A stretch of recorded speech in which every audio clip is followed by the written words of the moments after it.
Love and fear can not exist in the same space, यानी प्यार और डर एक साथ एक जगह पर नहीं रह सकते।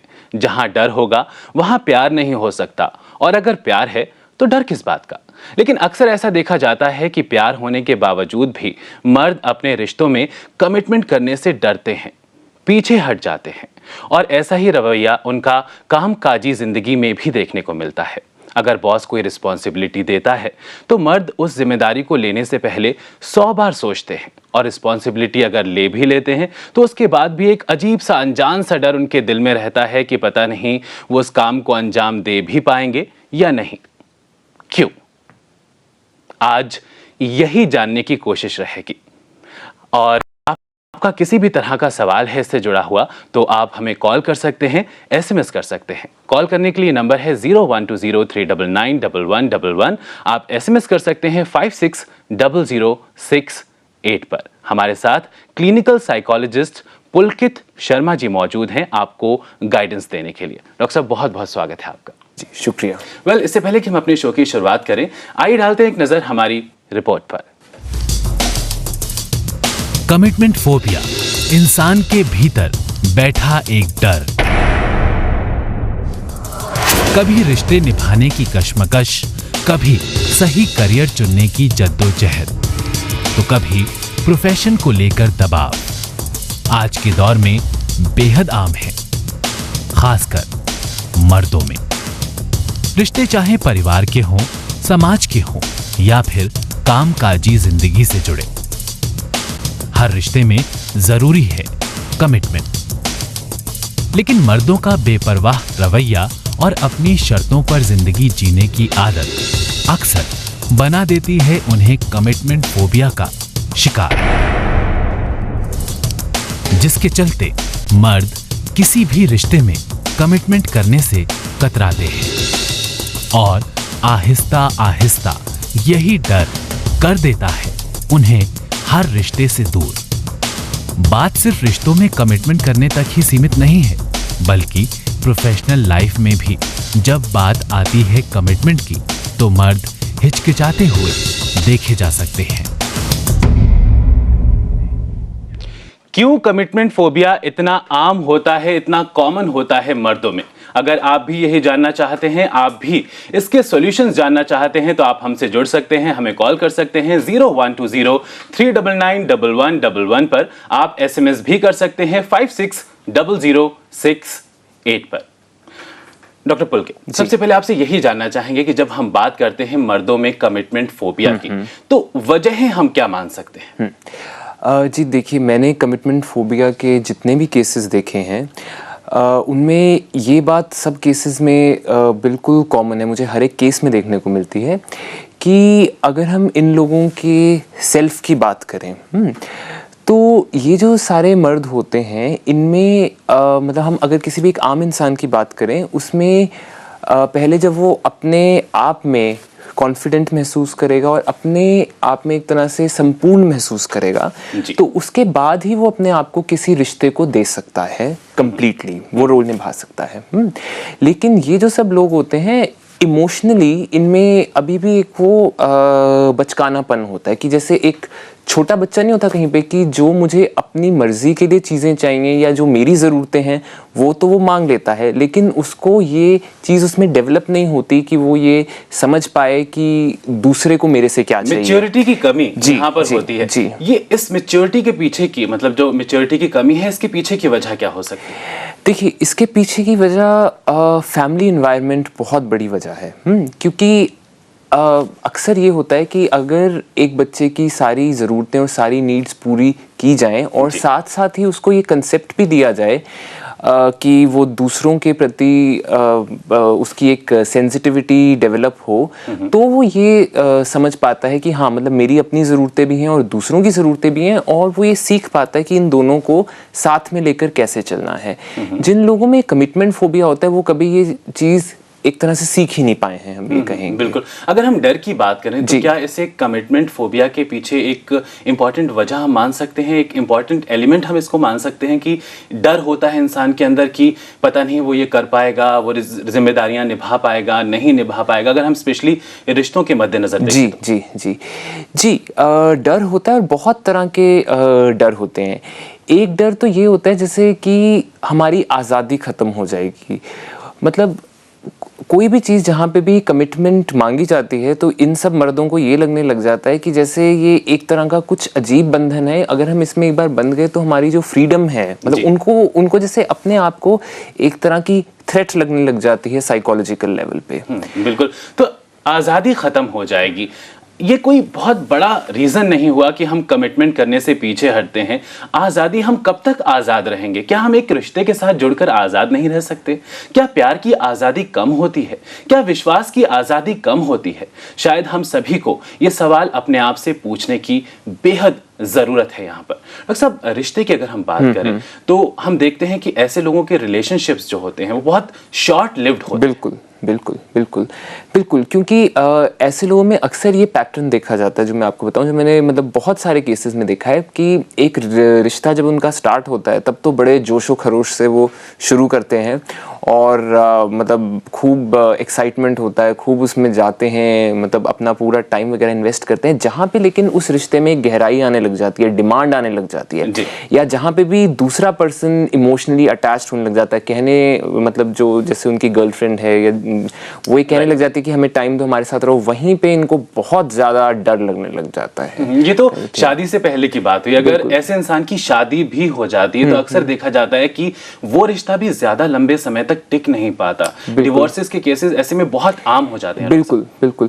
उसमें ज्यादातर वही बात होती है कि जैसे मैंने पहले एक बात कही कि इन लोगों के माइंड में ज्यादा यही बात होती है कि कोई हमारी इच्छाओं को पूरी तरह समझे और उनको पूरा करे। तो जहाँ पे भी इनको लगता है कि वो पूरी नहीं हो पा रही तो वहाँ पे इनको बहुत ज़्यादा फ्रस्ट्रेशन हो जाती है। और ये कंसेप्ट इनमें बहुत कम होता है कि हम भी दूसरे को उसकी नीड्स को या उसकी ज़रूरतों को समझें। तो क्या यहाँ पर इमोशंस की कमी हम मान सकते हैं कि ऐसे लोगों में इमोशंस कम होते हैं? मैं कहूँगा कि एक जो इमोशनल मैच्योरिटी की हम बात करेंगे, इमोशंस तो होते हैं, ये सब लोग खुद बहुत इमोशनल होते हैं, दे वेरी वेल नो कि हमें खुद को क्या चाहिए, लेकिन एक जो वो मैच्योरिटी होती है कि मैं एक बार को दूसरे इंसान को उसके पर्सपेक्टिव से देख सकूं कि वो कहाँ पे है या वो मेरे से क्या चाह रहा है, वो नहीं होता। मतलब आपके कहने का मतलब है कि अपने अंदर तो इमोशंस होते हैं, हाँ। खुद को क्या चाहिए ये बखूबी मालूम है, लेकिन अगले इंसान के इमोशंस की कदर नहीं होती है। जी जी, कदर नहीं होती है और कई बार एक वो मतलब ज्ञान भी नहीं होता कि हम दूसरे इंसान को कैसे समझ सकते हैं। तो क्या इसके पीछे क्या वजह हो सकती है? क्या बचपन में मिला हुआ एनवायरनमेंट या फिर अपब्रिंगिंग को हम इसके पीछे जिम्मेदार मान सकते हैं? बिल्कुल, देखिए बहुत सारे केसेस में तो वही मतलब बहुत ज़्यादा महत्वपूर्ण होता है, क्योंकि जैसा मैंने ये बताया कि एक बच्चे को अपब्रिंगिंग में ये दोनों चीज़ें मिलनी चाहिए कि उसकी अपनी नीड्स फुलफिल हों और लोग उसकी कि वो क्या महसूस कर रहा है उसके प्रति लोग बहुत ज़्यादा सेंसिटिव होंगे, तभी वो भी ये चीज़ सीखेगा कि मैं भी मतलब उसको भी ये चीज़ तब डेवलप होगी कि मैं भी समझूं कि और लोग कैसे महसूस कर रहे हैं। तो हम कह सकते हैं कि बचपन से ही एक साइकी डेवलप होती रहती है, वो थॉट प्रोसेस डेवलप होता रहता है, वो नेगेटिव रादर जो थॉट प्रोसेस है वो डेवलप होता रहता है कि रिश्ते जो हैं वो बहुत ज़्यादा लॉन्ग लास्टिंग नहीं होते या उनको नहीं होना चाहिए या एक रिश्ते में बंद कर नहीं रहना चाहिए। बिल्कुल। और एक और भी फैक्टर होता है, जैसे इन लोगों को कई बार ये बहुत डर लगता है कि हम कहीं किसी के ऊपर डिपेंड ना करने लग जाएं। जहां इनको ये लगता है ना कि हम किसी के ऊपर मतलब डिपेंड कर रहे हैं या हम उसके बिना सरवाइव नहीं कर पाएंगे, ये लोग उससे पहले ही उस सिचुएशन से भाग जाना चाहते हैं। बिल्कुल, तो आजाद पंछी बन के रहना चाहते हैं ऐसे लोग। लेकिन यहाँ पर जरूरत ये जानने की है कि ये आजाद पंछी क्या करना चाहता है, जिंदगी से क्या हासिल करना चाहता है। क्या जिंदगी का मतलब सिर्फ यही है कि हम रिश्ते बदलते रहें, एक रिश्ते से दूसरे रिश्ते पर, दूसरे से तीसरे रिश्ते पर? क्या कभी ठहराव नहीं आना चाहिए हमारी जिंदगी में? ठहराव का मतलब ये नहीं कि आपकी जिंदगी खत्म हो गई है, आपको किसी ने जकड़ लिया है, आपको किसी ने कैद कर लिया है। रिश्तों की जो एक ठहराव होता है, रिश्तों की एक आज़ादी जो होती है, एक प्यार की आज़ादी जो होती है, वो बहुत ज़्यादा इंपॉर्टेंट हो जाती है। ऐसे में दलजीत जी हमारे साथ फोन लाइन पर मौजूद हैं। जी बताएं। हाँ जी, नमस्कार डॉक्टर साहब। जी। हाँ जी, ऐसा है, मेरी एज 30 ईयर्स है, सॉरी 46 है, और जी। 30 ईयर्स हो गया है मेरी मैरिज को। हम्म। तो मतलब हस्बैंड के साथ मेरे मतलब बड़े अच्छे, मतलब समझदार हैं, कोई ऐसी बात नहीं है, लेकिन शुरू से ही उनकी मतलब इतनी केयर करी है कि उनकी एक एक जरूरत को पूरा करा है। जी। जितना हुआ उससे मैक्सिमम, मतलब कह लो आप, स्पून फीडिंग तक जैसे करवाते हैं। ये तो बहुत बहुत अच्छी बात है, बहुत अच्छी बात है। Thank you sir. लेकिन पर वो इस चीज को नहीं एग्री करते, आज भी वो संतुष्ट नहीं है। वो कहते हैं अभी तुम मतलब वो सेक्रीफाइस कर नहीं सकते लाइफ में पूरी तरह। बिल्कुल, आप उनको पूरी तरह से सेटिस्फाई नहीं कर पा रही हैं। जितने एफर्ट्स आपकी तरफ से हो रहे हैं वो उनको अभी भी कम लग रहे हैं। ऐसे में प्रॉब्लम्स आनी लाजमी हो जाती हैं। आप क्या कर सकती हैं ऐसे में, ये हम आपको बताएंगे, लेकिन फिलहाल रुकेंगे, लेंगे एक छोटा सा ब्रेक।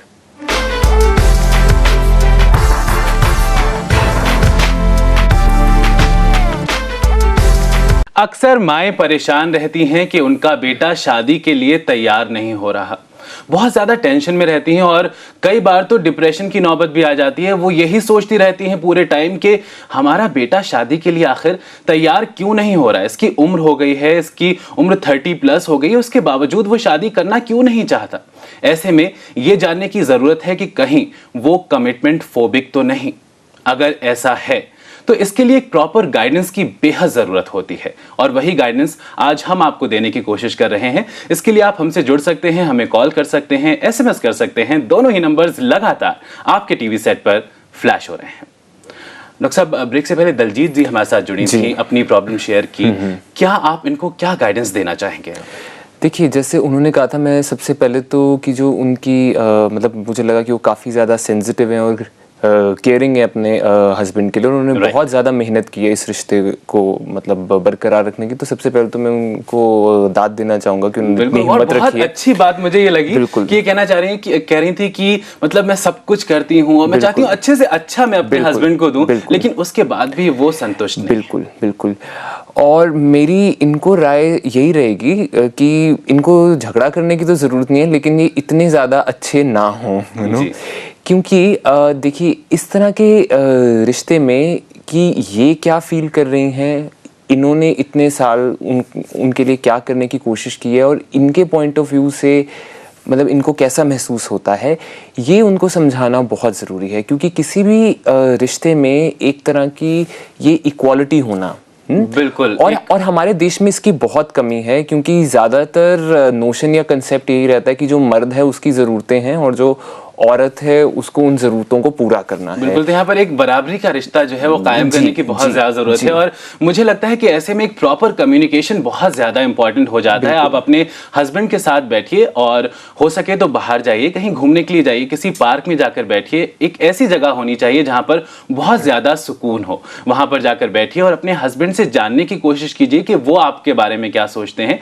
पहले उनको पूरी तरह से सुनिए, ये याद रखिएगा, पहले उनको पूरी तरह से सुनिए और उसके बाद आप अपनी फीलिंग्स उनसे शेयर कीजिए। उनको बताइए कि अगर वो ऐसा करते हैं तो वैसा उसका आपको किस तरह से कैसा फील होता है उनकी बातों का। अगर वो आपको प्यार नहीं करते, आपको प्रॉपर अटेंशन नहीं देते, तो ऐसे में आपको किस तरह की फीलिंग्स आती हैं। और मुझे लगता है कि एक प्रॉपर कम्युनिकेशन जो है वो इस मसले का हल हो सकता है। एक बात मैं बस इसमें और ऐड करना चाहूँगा कि जब भी दलजीत जी या कोई भी और लोग जो इस शो को देख रहे हो, जब भी ऐसी कोई बात उठाएं तो वो यूं नहीं लगना चाहिए कि आप दूसरे इंसान को ब्लेम कर रहे हैं।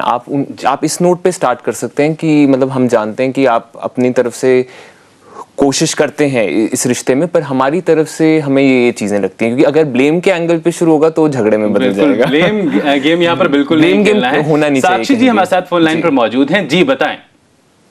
हेलो जी। Yeah, hi. I just wanted to ask, Yes. It started in January. I was dating I was with this guy. Okay. So when I was in his city, he was very comfortable with the whole thing. He gave me a lot of time and all. But then I had to change my city, so I moved to Delhi. Yes. And after I moved to Delhi, the contact kind of got lesser, not from my side, but from his side. Okay. When I was in his city, he was really into it. He would call me up, message me, tell me every bit of it. जी. But when I changed my city, he did not give it that much of. साक्षी, आपने कभी जानने की कोशिश की कि ऐसा क्यों हो रहा है? हाँ, मैंने जानने की कोशिश करी. He said it's because of work, which I understand. Like both of us, we work in hotels, so we are very busy. Ji. Which I understood, but then he said 2 months later he'll be finishing his training and he'll be coming over to Delhi. Ji. So we'll be in the same city. Hmm. So then he came to Delhi, and then also he did not he wasn't like how he was in his earlier days. I just found it and every few days later साक्षी, अब एक last सवाल मैं आपसे जानना चाहूंगा कि अभी क्या स्टेटस है आपके रिश्ते का? अभी he broke up with me 10 days back saying because मैं उसके हमेशा I wanted time. He never gave me time. He would not even call me. He would just give me one call one day. Okay, तो breakup हो गया है आपका? हाँ जी. वैसे साक्षी, हम आपसे यहाँ पर यही कहना चाहेंगे कि ऐसे इंसान से दूरी बना लेना ही अच्छा होता है जो आपको इंपॉर्टेंस नहीं देता, क्योंकि आप अपने लिए सबसे ज्यादा इंपॉर्टेंट होते हैं और सबसे पहले आप अपने खुद के लिए बहुत ज्यादा इंपॉर्टेंट होते हैं. और डॉक्टर साहब, मुझे लगता है कि जो डिस्टेंट जो रिलेशनशिप्स होती हैं, ऐसे में भी प्रॉब्लम्स आनी बहुत ज्यादा शुरू हो जाती है. बहुत ज़्यादा आनी. और इसमें जैसे साक्षी ने एक बहुत इम्पोर्टेंट वो बात बताई. जो भी ऐसे सारे रिश्ते होते हैं उनमें एक चीज़ ज़रूर होनी चाहिए. देखिए, चाहे किसी भी कारण की वजह से हो रही हो, लेकिन जहाँ भी सेपरेशन है, जहाँ भी कि दो लोग एक टाइम तक साथ अगर एक प्लेस पे हैं फिर वो कहीं और जा रहे हैं, ये बहुत ज़रूरी है कि वो दोनों एक दूसरे की फीलिंग्स को जानें. क्योंकि चाहे कोई किसी भी कारण से दूर जा रहा हो, लेकिन जो एक दूरी वाली बात होती है, लोगों की उससे बहुत सारी भावनाएं, इमोशंस जुड़ी होती हैं. तो वो हम कह नहीं सकते कि चाहे किसी भी कारण से हो, लेकिन कोई इमोशनली उस चीज से कैसे रिएक्ट करता है. मुझे लगता है कि ऐसी कोई भी वजह नहीं हो सकती, इतनी बड़ी कोई भी वजह नहीं हो सकती जिसकी वजह से आप अपने रिश्तों को भूल जाएं, अपने प्यार को भूल जाएं, उस यकीन को आप पूरी तरह से तोड़ दें और उस रिश्ते को आप खत्म कर लें. मुझे लगता है ये सवाल है जो हम सभी को अपने आप से पूछने की जरूरत है कि क्या कोई भी चीज हमारे रिश्तों से बड़ी हो सकती है. इसी के साथ रुकेंगे, लेंगे एक छोटा सा ब्रेक. आप कहीं जाइएगा नहीं, बने रहिए प्रज्ञा के साथ.